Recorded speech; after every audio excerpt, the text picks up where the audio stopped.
Okay, hi guys, Dev04066 here and welcome back to another video. So for today's video, we have the Nerf commission. I forgot which number it is, but I'll probably update it in the title of the video. So first of all, here you can see that there's a direct plunger Longstrike. Okay, these are parts from a Retaliator, and there are actually two commissions. So the first one is actually just a Retaliator. Okay, so the client actually asked me to help him repair his Retaliator. It was just some misaligned parts. He also asked me to help him remove some of the locks, which I already did, and now the Retaliator's gone back to him. Now I did not make a separate video on that simply because there wasn't anything much to show off. It was just putting back the misaligned parts and removing the locks, so no performance changes there. Here, however, we have a direct plunger Longstrike. It's one of the biggest commissions I received so far. So first of all, this direct plunger Longstrike, I actually had to go out and get a brand new Retaliator, which is all the way over there. Not sure if you guys can see. Okay, I'm gonna move my camera. Yep, there. Okay, I know my room is probably in a big mess now, but yeah. So getting the parts from a Retaliator and then gutting out the Longstrike. So what I did first was actually the breech. Okay, so the breech here, it's actually, the front half here is actually a Longstrike breech and the back half is actually a Retaliator breech. Okay, so I had to cut it out and cut out the front part of the Longstrike breech and cut out the back part of the Retaliator breech.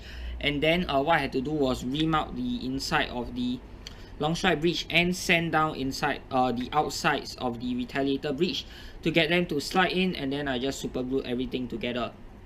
Then next up we have the Longstrike bolt sled. Okay, so what I did to the bolt sled was, you can see here, I cut this part off just so that it will be flush and you are able to prime it all the way back later on.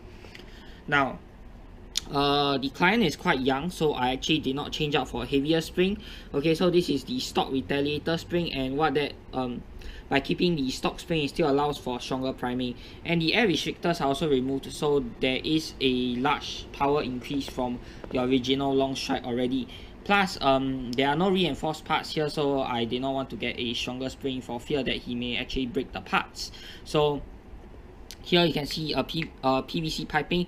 Now if you actually get one of the correct size, it is a lot less work, but I did not have one readily available. So what I did was I got a PVC pipe lying around, and then I actually had to, not sure if you guys can see here, I had to remount the insides because it was a bit too thick to allow the plunger rod to be able to slide into the PVC breech while at the PVC pipe, while at the same time not allowing the spring to go in. So the spring is actually resting along the outer edges of the PVC pipe, but the rod is able to slide in.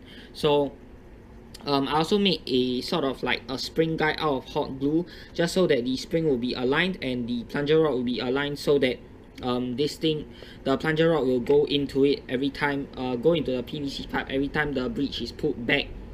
Now next up, it is actually the trigger catch, and this was actually the hardest part in my opinion. I actually spent like almost a whole day on this. So the trigger catch here, so what I can see here is I actually hot glued, there's some hot glue here. You have to hot glue this the top part, because the spring will actually be resting at a lower part of the Longstrike instead of the top part, just so that this thing can actually catch. Now to prevent the trigger catch, it will tend to float upwards, and if it does, your breech will not catch properly. So what I did was I hot glued this thing here, so that hot glue well is not completely hard. It is still somewhat elastic, but hard enough to hold the trigger catch down, while at the same time allowing me to press the trigger to release the plunger when it's supposed to fire. So yeah, here I also made a support here, because this support is basically made out of a folded up piece of paper and lots of hot glue. So here it's just basically to stop the trigger catch from wobbling all the way to the right side, because when I press the trigger, it has a tendency to move right. So I basically lengthen and strengthen this wall here, this small wall here, just so that the trigger catch does not actually slant to the right when the trigger is pressed. Now another really key thing that you need to do here is I really don't want to lift this up. Okay, so not sure if you guys can see. Okay, you guys can't. You know what, I'll just remove this first. Okay, so I'm going to remove the breech here and going to show you guys. Okay, so this part of the shell, you actually need to fill this up with some piece of scrap material. This was from one of the logs, I believe, and it needs to be flush with this piece, this line here, so that it stops your plunger tube from moving all the way forward. Now you could add some to the back part as well to stop the plunger tube from moving completely, but that is not necessary in my opinion. It's okay for the plunger tube to move back, but as long as it doesn't move forward, it's fine. Now for the second half of the shell here, you have to do the same thing.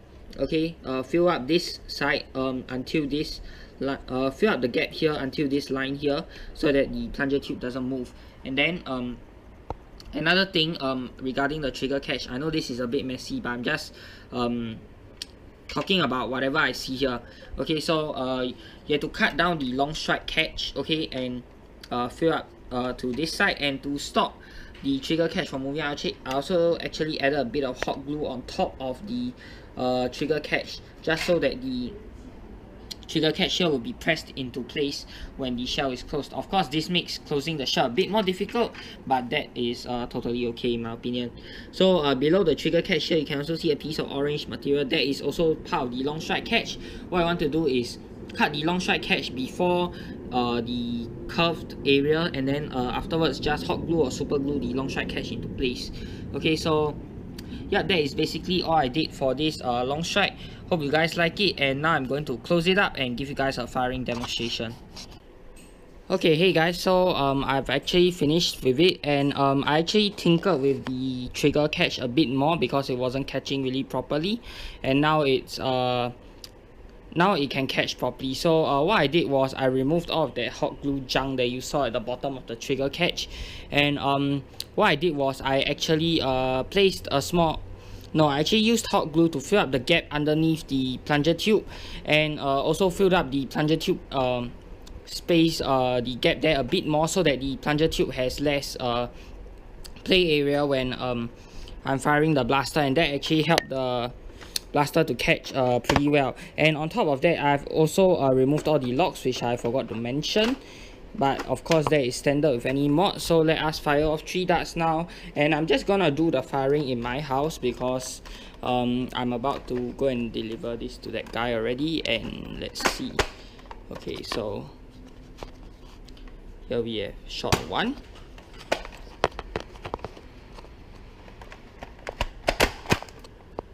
shot 2, and now the last shot.